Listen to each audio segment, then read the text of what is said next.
Hello investigators, and welcome to the overview video for Where the Gods Dwell, which is product number AHC43 in the Arkham Horror the card game line. It contains scenario 4A, the final part of the Dream Quest campaign, and so we've come out with the swans for our usual finale episode. Just waiting for these swans to arrive. Any minute now. Why don't I give Lita a ring and chase them up?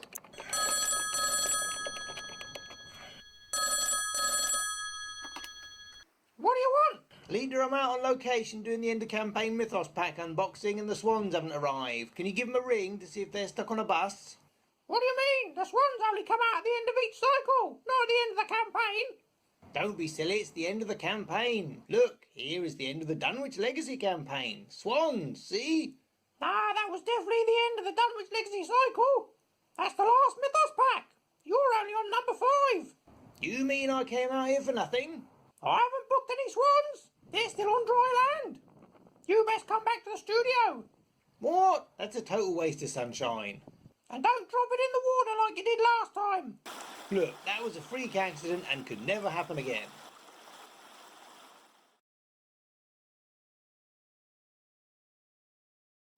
Hello investigators! As FFG pull out all the stops to derail our swan-themed video tradition, this is the first time we have seen the end of a campaign not aligned with the end of a cycle, as the Dream Eaters has 2 parallel 4-chapter campaigns.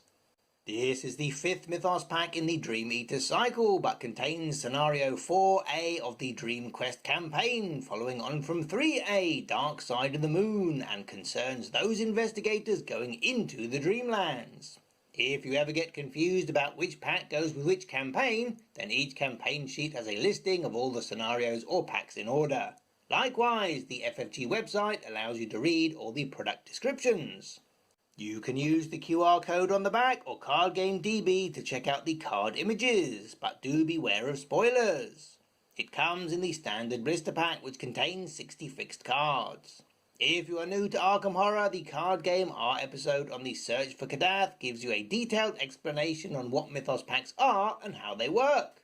Opening it up, all the cards are shrink wrapped, and under the flap is the expected double-page rule sheet.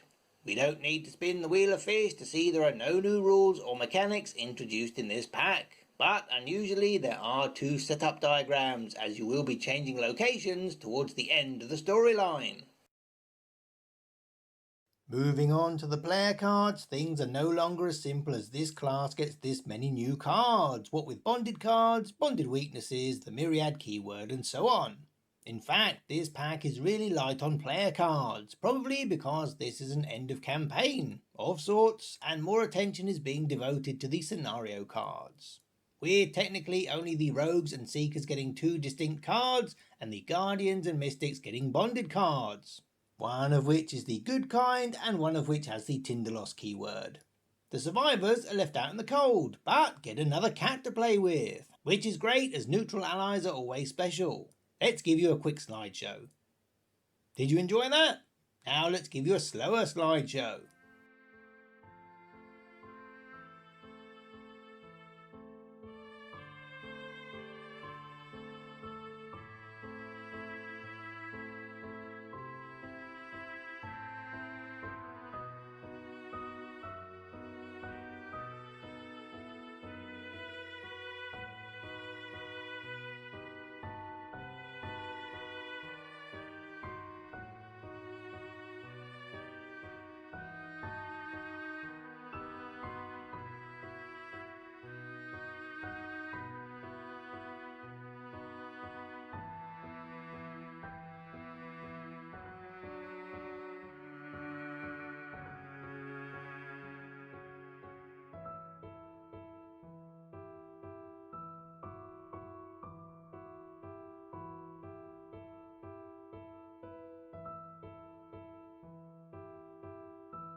Whilst 5 XP is still a lot, a 2-cost 3/3 ally for any class with 2 wild icons is handy to have around, but it is the symbol substitution power that really makes you purr. Anytime you draw a tablet or Elder Thing token, you can choose not to use the effect on the scenario card, but may use those listed on the black cat instead.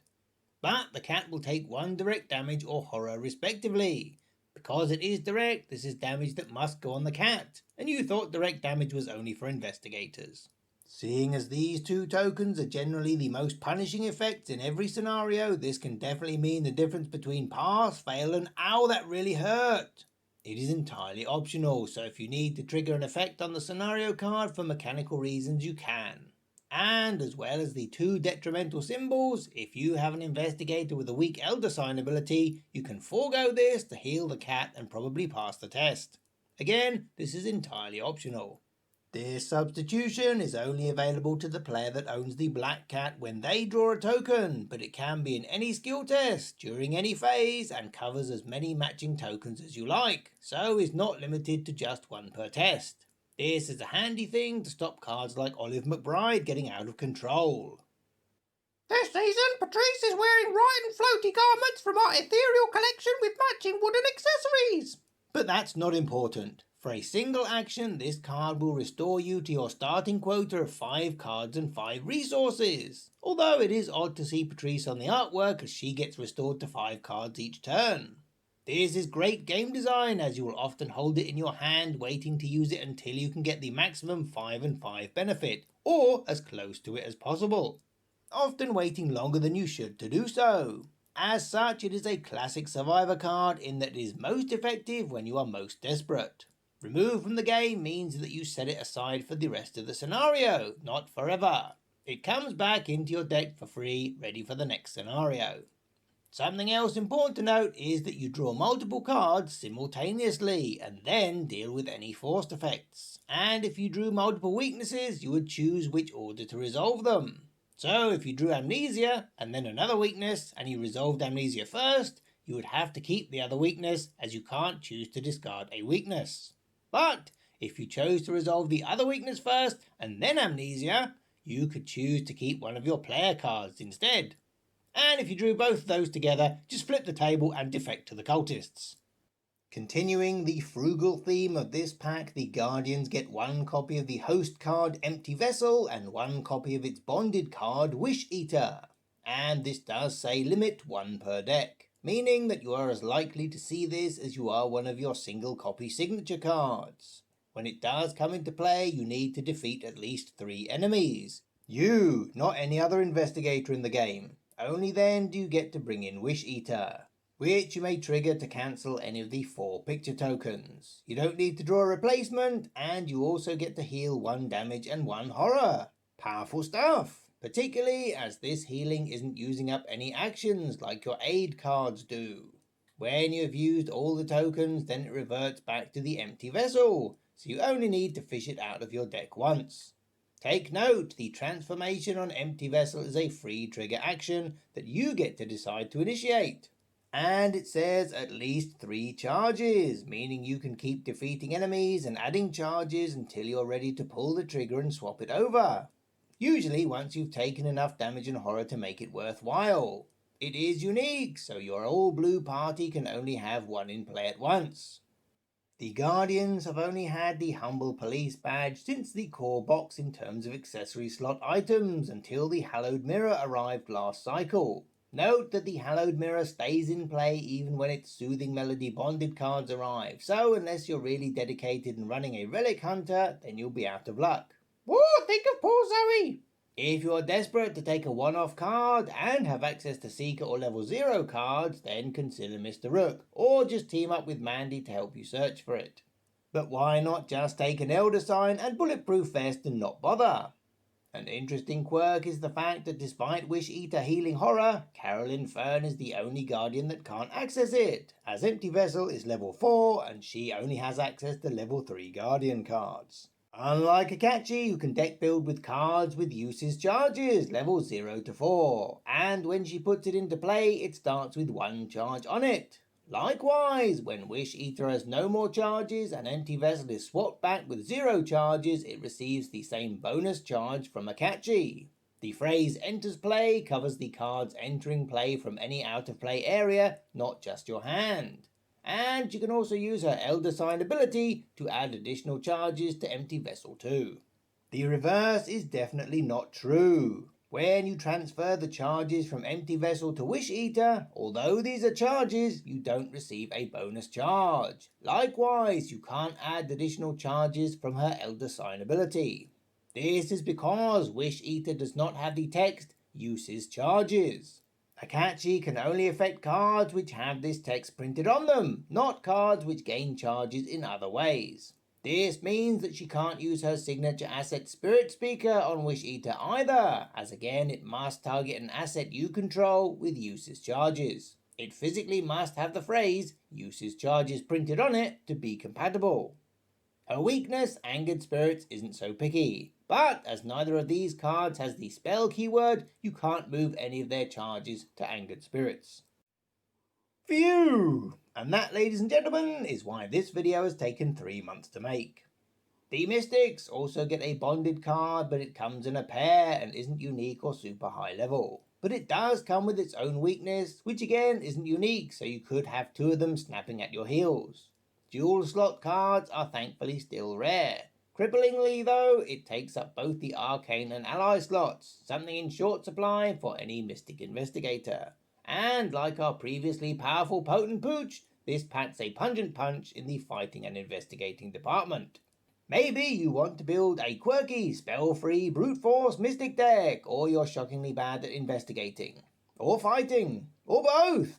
In fact, there are a surprising number of investigators that can both take this card and, in theory at least, benefit from it. Unlike the previous King of the Pound, you can fight or investigate on your turn for free. And because it doesn't use an action, that investigate won't provoke an attack of opportunity. It does exhaust, but what did you expect? If you did want to, you'd need some charisma and maybe some more arcane slots. Or a guardian in your party with an inspiring presence. But once the Unbound Beast shows up, it automatically sets aside your Summon Hound out of play. Not discarding it to be seen again later, but proper on the shelf. So use it frequently, or fill it up with damage and send it to the discard pile after a couple of turns. Diana would be the perfect dog owner as her Dark Insight allows her to put off the Unbound Beast at least once, as it starts in her opening hand. Or maybe indefinitely if she can keep recycling her signature event. If you are serious about this card, you will want to put the Summon Hound into play with something like Flare or a Chance Encounter, rather than play it with the play action, as only when you use the play action do you shuffle Unbound Beast into your deck. Its prey is bearer, not bearer only. So, unlike previous canine weaknesses, it will hump the leg of any nearby investigator. But we don't care, as it is another doggo, bringing us one step closer to our Baskerville theme deck. And what is this surprising find? It's a surprising find! A Seeker Myriad card. It is one of the new research-rated cards. Basically, when doing a search, you can choose to grab a free wild icon for your very next test, after which you draw a card, and it didn't cost you an action, a resource, or even take up space in your hand. Remember, if you draw multiple research-rated cards during your search, you can only activate one, but you get to choose which of them you trigger without restriction. Also, you don't have to trigger the reaction ability on a research-rated card. You can just ignore the card as if it wasn't there. Seekers receive a second card, taking them up to 5 cards in this pack, which is more than the Guardian and Survivor put together. And it is not only a tome, but an upgrade to the original OG tome from the core box. No, not medical texts. Or encyclopedia. Armitage, sort it out, mate. The Old Book of Lore. It has got cheaper, gained an intellect icon, and 2 secrets. As well as moving to level 3, which definitely puts it out of reach of any part-time seekers. Of which there are actually now more than you think. It still performs the same function, which is a search, just saying, but it allows the chosen investigator to immediately play that card, reducing its cost by 2. This could be a lifesaver if someone in your party has bitten off more than they can chew, with no attack of opportunity. or allow you to overreach your resources on turn 1, providing the card you want is in your searched cards. Of course, it is a great Mandy Thompson card. Let's face it, every Seeker card is. When Mandy activates this card, either for herself or another investigator at her location, and chooses to draw 2 cards because of her investigator ability, she may choose to play both these cards immediately, and both receive the discount. But she must spend 2 secrets in order to play 2 cards. So if you are taking it, give consideration on how you'll keep those secrets topped up. Who else thinks it's funny that a garrote takes up the next lot? You people need help. A once per turn free triggered ability for a +2 fight action is great, which you can only use on a 1 health enemy. But take note that it is an enemy with 1 remaining health, so you don't need to save it for your rats alone. If your companions are reluctant to use up their ammo or charges on the last remaining hit point, then this is a great investment. Or maybe you're using weapons with unpredictable damage output, although rogues do have some phenomenal choices for their accessory slot. Despite being on the cover of Point of No Return, Delilah wasn't anywhere to be found until now, which is the kind of stealthy behaviour you want from your hired assassin, right? A 3/2 ally that grants both combat and agility constant bonuses is well worth the 3 resource cost. To top it off, she has a built-in small favour type ability, but for free, so it won't use an action or provoke an attack of opportunity. And that 1 damage becomes 2 damage if the enemy is exhausted. Something very easy for rogues to do. In fact, don't forget that all enemies exhaust themselves after they attack. You probably don't bother doing this as you play solo, right? But she is the reason you should.